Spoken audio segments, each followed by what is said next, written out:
ನಮಸ್ಕಾರ ಸ್ನೇಹಿತರೆ. 2021 ಆಗಸ್ಟ್ 15 ಜಗತ್ತಿನ ದೊಡ್ಡಣ್ಣ ಅಮೆರಿಕ ಅಫ್ಘಾನಿಸ್ತಾನದಿಂದ ಕಾಲ್ಕಿತ್ತ ದಿನ.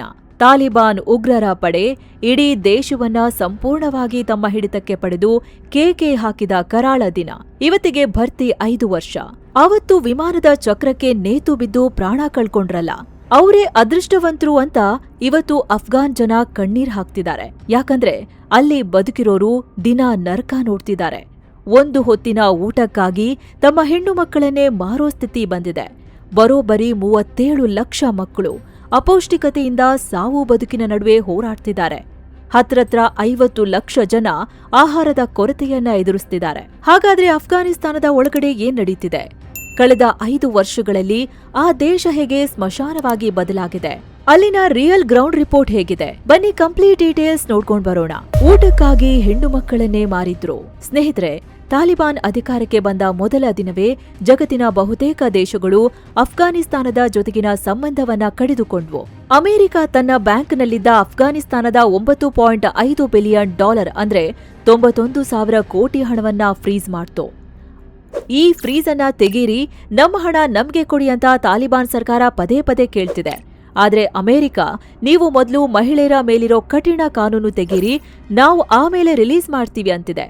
ಅಷ್ಟೇ ಅಲ್ಲ, ತಾಲಿಬಾನ್ ಸರ್ಕಾರದ ಮೇಲೆ ಅಂತಾರಾಷ್ಟ್ರೀಯ ನಿರ್ಬಂಧಗಳು ಜಾರಿಯಾದ್ವು. ನಿಮ್ಗೆ ಗೊತ್ತಿರ್ಲಿ, 2021ಕ್ಕಿಂತ ಮೊದಲು ಅಫ್ಘಾನಿಸ್ತಾನ ಬದುಕ್ತಿದ್ದಿದ್ದೆ ಪಬ್ಲಿಕ್ ಎಕ್ಸ್ಪೆಂಡಿಚರ್ಗೆ ಖರ್ಚಾಗ್ತಿದ್ದ 70-80% ಹಣವನ್ನ ಇದರಿಂದಲೇ ಭರಿಸ್ತಿತ್ತು. ಇನ್ನು 2001ರಿಂದ 2019 ಅವಧಿಯಲ್ಲಿ ಈ ದೇಶಕ್ಕೆ $77 ಬಿಲಿಯನ್ ಡೊನೇಷನ್ ಅನ್ನ ಅಫ್ಘಾನ್ ರಿಸೀವ್ ಮಾಡಿತ್ತು. ಅಂದ್ರೆ ವರ್ಷಕ್ಕೆ $3.85 ಬಿಲಿಯನ್ ಬರುತ್ತೆ. ಆದ್ರೆ ತಾಲಿಬಾನ್ ಅಧಿಕಾರ ಹಿಡಿದ ಬಳಿಕ ಅದೆಲ್ಲ ಬಂದ್ ಆಗಿದೆ. ಇದರ ನೇರ ಪರಿಣಾಮ ಅಫ್ಘಾನಿಸ್ತಾನದ ಆರ್ಥಿಕತೆ ನೆಲಕಚ್ಚಿದೆ. ಕಳೆದ 5 ವರ್ಷಗಳಲ್ಲಿ ದೇಶದ ಜಿಡಿಪಿ ಬರೋಬ್ಬರಿ 30% ನಾಶವಾಗಿದೆ. ಜನರ ಕೈಯಲ್ಲಿ ಕೆಲಸ ಇಲ್ಲ, ಹಣ ಇಲ್ಲ. ಪ್ರತಿ 5ರ 1 ಮನೆಯಲ್ಲಿ ಜೀವನ ನಡೆಸೋಕೆ ಮಕ್ಕಳನ್ನ ಕೆಲ್ಸಕ್ಕೆ ಕಳಿಸ್ತಿದಾರಂತೆ. ವಿಶ್ವಸಂಸ್ಥೆಯ ಇತ್ತೀಚಿನ ವರದಿ ಮತ್ತೊಂದು ಬೆಚ್ಚಿ ಬೀಳಿಸೋ ಸತ್ಯವನ್ನ ಹೊರಹಾಕಿದೆ. ಅಫ್ಘಾನಿಸ್ತಾನದ ಜನಸಂಖ್ಯೆ 4.5 ಕೋಟಿ ಜನ. ಇದರಲ್ಲಿ ಬರೋಬ್ಬರಿ 2.8 ಕೋಟಿ ಜನ ಬಡತನದಲ್ಲಿ ಬದುಕ್ತಿದ್ದಾರೆ. ಅಂದ್ರೆ ಪಾಪ್ಯುಲೇಷನ್ನ ಅರ್ಧಕ್ಕಿಂತಲೂ ಹೆಚ್ಚು ಜನ. ಇನ್ನು 1.74 ಕೋಟಿ ಜನ ತೀವ್ರ ಹಸಿವಿನಿಂದ ಬಳಲಬಹುದು ಅಂತ ವರ್ಲ್ಡ್ ಫುಡ್ ಪ್ರೋಗ್ರಾಂ ಹೇಳಿದೆ. ಇನ್ನು ಕೆಲವು ಭಾಗಗಳಲ್ಲಿ ತಮ್ಮ ಕಿಡ್ನಿಯನ್ನ ಜನ ದುಡ್ಡಿಗೆ ಮಾರ್ತಿದ್ದಾರೆ. 30-40 ಜನ ನಾವು ಹೀಗೆ ಮಾರಿದ್ದೇವೆ ಅಂತ ಒಪ್ಕೊಂಡಿದ್ದಾರೆ. ಮೊದಲೆಲ್ಲ $3,000 ಮಾರ್ತಿದ್ದೋರು ಈಗ $1,500 ಮಾರ್ತಿದ್ದಾರಂತೆ. ಪರಿಸ್ಥಿತಿ ಎಷ್ಟು ಕರಾಳವಾಗಿದೆ ಅಂದ್ರೆ ಇಲ್ಲಿನ ಕುಟುಂಬಗಳು ಒಂದು ಹೊತ್ತಿನ ರೊಟ್ಟಿಗಾಗಿ, ಸ್ವಲ್ಪ ಗೋಧಿ ಹಿಟ್ಟಿಗಾಗಿ ತಮ್ಮ ಸ್ವಂತ ಹೆಣ್ಣು ಮಕ್ಕಳನ್ನೇ ಮಾರಾಟ ಮಾಡ್ತಿದ್ದಾರೆ. ಕೇವಲ 10-13 ವರ್ಷದ ಇನ್ನೂ ಸರಿಯಾಗಿ ಪ್ರಪಂಚವೇ ಗೊತ್ತಿಲ್ಲದ ಚಿಕ್ಕ ಹೆಣ್ಣು ಮಕ್ಕಳನ್ನ ದುಡ್ಡು ಕೊಟ್ಟೋರಿಗೆಲ್ಲ ಮಾರಾಟ ಮಾಡಲಾಗ್ತಿದೆ. ಅಫ್ಘಾನ್ ಸಂಪ್ರದಾಯದಲ್ಲಿರೋ ಬ್ರೈಡ್ ಪ್ರೈಸ್ ಅಂದ್ರೆ ವಧುವಿಗೆ ಸಿಗೋ ಹಣ ಇವತ್ತು ಅಲ್ಲಿ ಎಷ್ಟೋ ಬಡ ಕುಟುಂಬಗಳ ಆದಾಯದ ಮೂಲವಾಗ್ತಿದೆ. ಅಪ್ಪ ಅಮ್ಮನೇ ತಮ್ಮ ಸ್ವಂತ ಹೆಣ್ಣು ಮಕ್ಕಳನ್ನ 50-60 ವರ್ಷದ ಮುದುಕರಿಗೆ ಇಲ್ಲವೇ ದುಡ್ಡಿರೋ ದೂರದ ಸಂಬಂಧಿಕರಿಗೆ ಕೇವಲ $500ರಿಂದ $3,000 ಹರಾಜು ಹಾಕ್ತಿದ್ದಾರೆ. ಅಂದ್ರೆ ಸುಮಾರು 50,000ದಿಂದ 2.85 ಲಕ್ಷದವರೆಗೆ. ನನ್ನ ಈ ಮಗಳನ್ನ ಮಾರದೇ ಇದ್ರೆ ನನ್ನ ಉಳಿದ ಮಕ್ಕಳೆಲ್ಲ ಹಸಿವಿನಿಂದ ಸಾಯ್ತಾರೆ ಅಂತ ಅಲ್ಲಿನವರು ಸಮರ್ಥನೆ ಮಾಡ್ಕೋತಿದ್ದಾರೆ, ಕಣ್ಣೀರ್ ಹಾಕ್ತಿದ್ದಾರೆ. ಮಹಿಳೆಯರಿಗೆ ಅಸ್ತಿತ್ವವೇ ಇಲ್ಲ. ಸ್ನೇಹಿತರೆ, ಆರ್ಥಿಕತೆ ಕುಸಿದು ದೇಶವೇ ಸಾಯ್ತಿದ್ರು ತಾಲಿಬಾನ್ಗೆ ಅದ್ಯಾವುದರ ಬಗ್ಗೆನೂ ಚಿಂತೆ ಇಲ್ಲ. ಅವರ ಗಮನ ಏನಿದ್ರು ಮಹಿಳೆಯರನ್ನ ಹೇಗೆ ಅಡಗಿಸಿಡಬೇಕು ಅನ್ನೋದ್ರ ಬಗ್ಗೆ ಮಾತ್ರ ನೆಟ್ಟಿದೆ. ಇದಕ್ಕಾಗಿ ಅವರು ministry for the propagation of virtue and the prevention of vice ಅಂತಲೇ ಒಂದು ಪ್ರತ್ಯೇಕ ಇಲಾಖೆ ತೆಗೆದಿದ್ದಾರೆ. 114 ಪುಟಗಳ ಕಠಿಣ ಕಾನೂನನ್ನ ಜಾರಿಗೆ ತಂದಿದ್ದಾರೆ. ಒಂದು ಬಿಟರ್ ಫ್ಯಾಕ್ಟ್ ಏನಂದ್ರೆ, ಜಗತ್ತಿನ 195ಕ್ಕೂ ಹೆಚ್ಚು ದೇಶಗಳಲ್ಲಿ ಹೆಣ್ಣು ಮಕ್ಕಳ ಹೈಸ್ಕೂಲ್ ಮತ್ತು ಕಾಲೇಜು ಶಿಕ್ಷಣವನ್ನ ಅಧಿಕೃತವಾಗಿ ನಿಷೇಧ ಮಾಡಿರೋ ಏಕೈಕ ದೇಶ ಅಂದ್ರೆ ಅದು ಅಫ್ಘಾನಿಸ್ತಾನ. 11-12 ವರ್ಷದ ನಂತರ ಅಲ್ಲಿ ಹೆಣ್ಣು ಮಕ್ಕಳಿಗೆ ಎಜುಕೇಷನ್ ಕಂಪ್ಲೀಟ್ ಬ್ಯಾನ್ ಆಗಿದೆ. ಯೂನಿವರ್ಸಿಟಿ ಮೆಟ್ಲು ಹತ್ತೋವಂತಿಲ್ಲ, ಮೆಡಿಕಲ್ ಕಲಿಯುವಂತಿಲ್ಲ. ಅಲ್ಲಿ ಹೆಣ್ಣು ಮಕ್ಕಳಿಗೆ ಭವಿಷ್ಯದ ದಾರಿನೇ ಕಾಣದೆ 4 ಗೋಡೆಗಳ ಮಧ್ಯೆ ಬಂದಿಯಾಗಿರೋ ಅಫ್ಘಾನ್ ಹೆಣ್ಣು ಮಕ್ಕಳಲ್ಲಿ ಮಾನಸಿಕ ಖಿನ್ನತೆ ಮಿತಿ ಮೀರಿದೆ. ಅಲ್ಲಿನ ಹೆಣ್ಣು ಮಕ್ಕಳು ತಮ್ಮ ಜೀವವನ್ನೇ ತಾವೇ ಎಂಡ್ ಮಾಡ್ಕೊಳ್ತಿರೋ ಪ್ರಕರಣಗಳು ಹಿಂದೆಂದಿಗಿಂತಲೂ ಆಘಾತಕಾರಿಯಾಗಿ ಹೆಚ್ಚಾಗ್ತಿವೆ. ಅದು ಎಷ್ಟರ ಮಟ್ಟಿಗೆ ಅಂದ್ರೆ ಜಗತ್ತಲ್ಲಿ ಪುರುಷರಿಗಿಂತ ಮಹಿಳೆಯರೇ ಹೆಚ್ಚಾಗಿ ಆತ್ಮಹತ್ಯೆ ಮಾಡಿಕೊಳ್ಳೋ ಕೆಲವು ದೇಶಗಳಲ್ಲಿ ಅಫ್ಘಾನಿಸ್ತಾನ ಕೂಡ ಒಂದು. ಇಲ್ಲಿ ಮಹಿಳೆಗೆ ಆಪ್ಷನ್ನೇ ಇಲ್ಲ, ಆ ತರ ಆಗಿದೆ. ಇದರ ಜೊತೆಗೆ ಸಿವಿಲ್ ಸರ್ವಿಸ್, ಎನ್ಜಿಒ ಸೇರಿ ಎಲ್ಲಾ ಕಡೆ ಕೆಲಸದಿಂದ ಮಹಿಳೆಯರನ್ನ ವಜಾ ಮಾಡಲಾಗಿದೆ. ಮೊಹರಂ ಅಂದ್ರೆ ಗಂಡು ಕಾವಲುಗಾರ ಇಲ್ಲದೆ ಮಹಿಳೆಯರು 72 ಕಿಲೋಮೀಟರ್ಗಿಂತ ಹೆಚ್ಚು ಪ್ರಯಾಣಿಸುವಂತಿಲ್ಲ. ಮಹಿಳೆಯರ ಪಾಲಿಗೆ ಡ್ರೈವಿಂಗ್, ಪಾರ್ಕ್, ಜಿಮ್ ಸಂಪೂರ್ಣ ನಿಷೇಧವಾಗಿದೆ. ಇಲ್ಲೆಲ್ಲೂ ಮಹಿಳೆಯರು ಕಾಲೂ ಸಹ ಇಡುವಂತಿಲ್ಲ. ಇದೆಲ್ಲದಕ್ಕಿಂತ ಕೆಟ್ಟ ರೂಲ್ಸ್ ಮತ್ತೊಂದಿದೆ, ದಿ ವಾಯ್ಸ್ ಬ್ಯಾನ್. ಹೌದು, ಇದು ವಿಚಿತ್ರವಾದ್ರೂ ಸತ್ಯ. ಅಫ್ಘಾನಿಸ್ತಾನದಲ್ಲಿ ಮಹಿಳೆಯರು ಸಾರ್ವಜನಿಕವಾಗಿ ಜೋರಾಗಿ ಮಾತನಾಡುವಂತಿಲ್ಲ, ಹಾಡುವಂತಿಲ್ಲ, ಅವರ ಧ್ವನಿ ಪರಪುರುಷರ ಕಿವಿಗೆ ಬೀಳೋವಂತಿಲ್ಲ. ಅಲ್ಲದೆ ಮನೆಯ ಎಲ್ಲಾ ಕಡೆಗಳಲ್ಲಿ ಕಿಟಕಿ ಕೂಡ ಇಡೋವಂತಿಲ್ವಂತೆ. ಯಾಕಂದ್ರೆ ಅಲ್ಲಿ ಮಹಿಳೆ ಪರಪುರುಷರ ಕಣ್ಣಿಗೆ ಬೀಳ್ತಾರೆ ಅಂತ ಇಂಥ ಪ್ರಪಂಚದಲ್ಲೇ ಇಲ್ಲದ ರೂಲ್ಸ್ಗಳನ್ನ ತಾಲಿಬಾನ್ ಮಹಿಳೆಯರ ಮೇಲೆ ಹೇರ್ತಿದೆ. ಮನೆಯಿಂದ ಹೊರ ಬಂದ್ರೆ ಬಟ್ಟೆಯಲ್ಲಿ ಕಣ್ಣು ಕೂಡ ಕಾಣದಂತೆ ಮುಖ ಮತ್ತು ದೇಹ ಮುಚ್ಕೊಂಡೇ ಬರ್ಬೇಕು.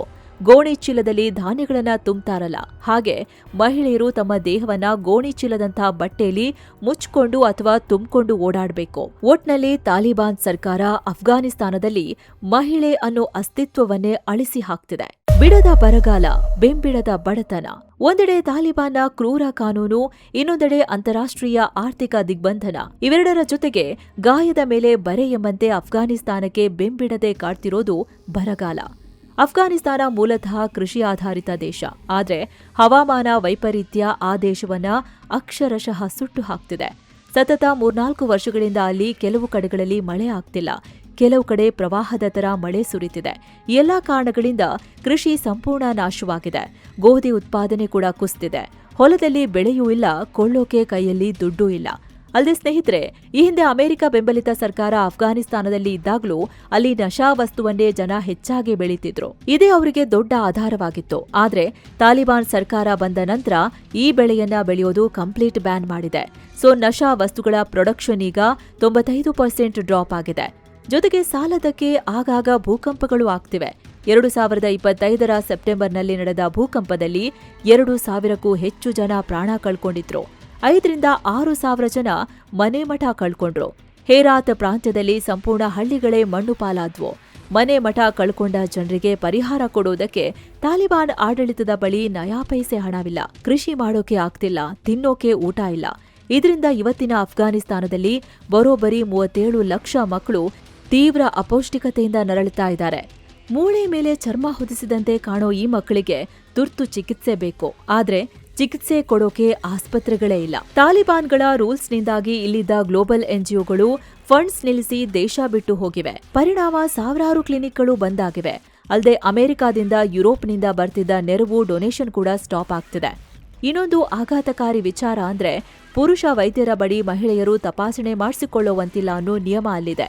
ಎಂಥ ವಿಪರ್ಯಾಸ ನೋಡಿ.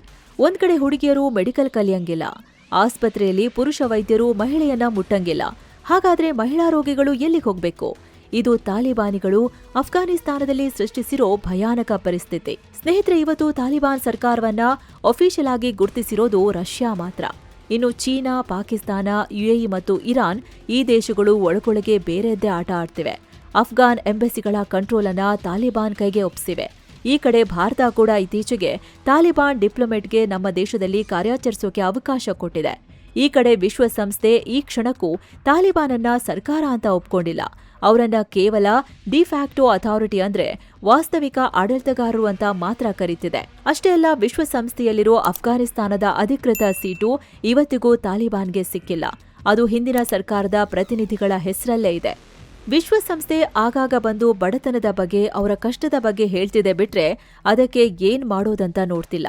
ಅಲ್ಲಿನ ಜನ ಮಾತ್ರ ದಿನ ನರಕ ಅನುಭವಿಸ್ತಿದ್ದಾರೆ.